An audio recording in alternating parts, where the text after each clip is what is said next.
welcome to The Trade. Before we get into the charts, let's have a quick look at what traders are watching out there. Federal Reserve officials pointing to the large policy uncertainty around tariffs and other issues arising from the early days of President Trump's administration as among the top challenges in figuring out where to take US monetary policy in the months ahead. Mexican and US officials have agreed to ongoing and open dialogue on economic issues like strengthening regional supply chains and the traceability of foreign investment. We're also watching the dollar, though, fall to its lowest in more than a week as investor nerves about a potential global trade war abated, while the Japanese yen rallied on the back of strong wages data.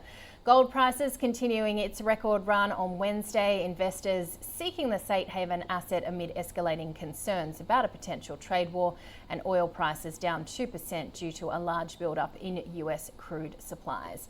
Let's get into the technicals now. Joining us is Nick Twidale from ATFX.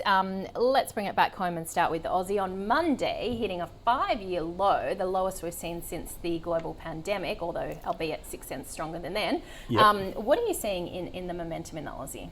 I think we're still very much in a downtrend. We've seen a really nice rebound since that low, and that obviously came on the back of tariff threats, and then we've seen a nice pullback for risk because of the recession of those tariff threats, particularly against Mexico and Canada. But I think for the Aussie, the real danger is those Chinese tariffs and how things are going to continue to move there.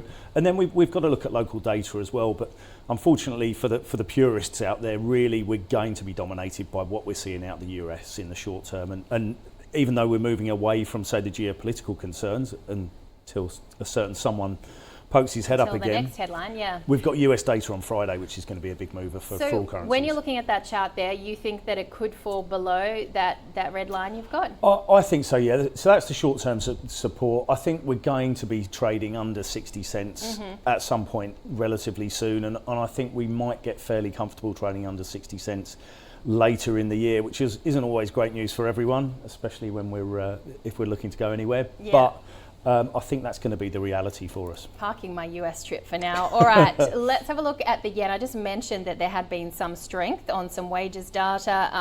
I guess as well, it may be coming back into safe haven too. I think so. Yeah, it's an interesting dynamic that we've seen in the yen, and the yen was the most volatile currency that we've seen over the last year and the last few years. Really, if you look at this is the longer term daily chart, that was a really good break that we saw of that good support line that came in like all the way back from September 24, and we've even broken underneath the 200-day moving average on the dailies, which is quite a key move. I think some of the data we are seeing out of Japan will see more hikes from the Bank of Japan as well. We've kind of got to take the Fed out. There's a little bit more of an expectation. US yields came down fairly heavily yesterday, which kind of may push us a little bit further, pull us back along the curve with the Fed. So you take those interest rate differentials into consideration, but then once again we've just got to look at what's going on with the geopolitical situation and tariffs. Yen, obviously, we're in the Far East. I think we're going to see more volatility in the yen, and it can get very messy.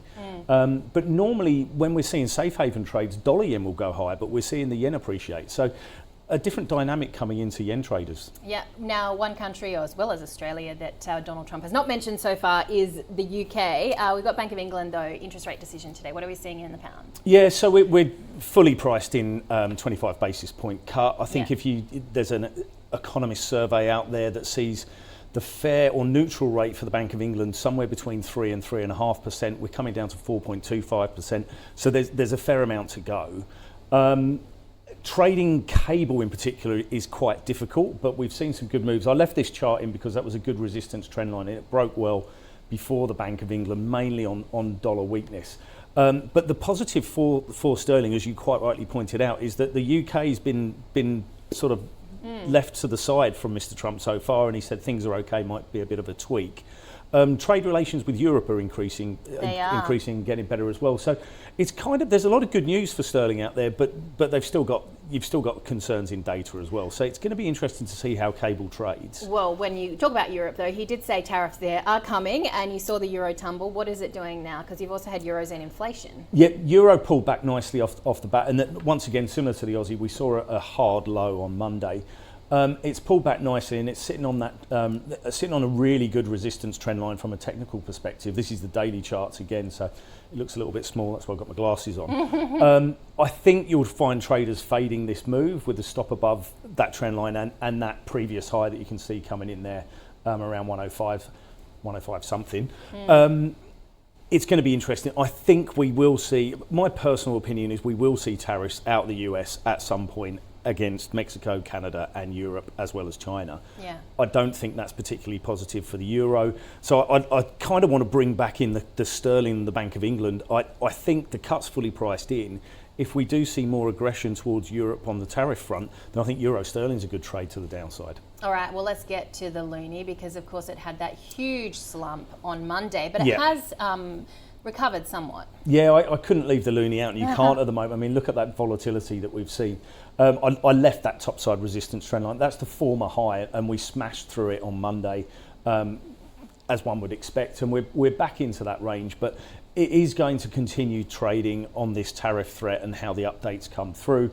We normally see the loonie trading very closely with oil as well. Oil took a bit of a dip, so you'd expect there's probably going to be a bit of dollar buying coming in at these levels. That technical level is quite a good one. As you can see, there's been a lot of consolidation before we saw the break around these levels. So I think there will be some buyers coming in around here. All right, Nick, always a pleasure. Thank you so much. Thank Nick you. Twidale from ATFX, looking at all things technical when it comes to currencies. That does it for this edition of The Trade. Be sure to join us next time.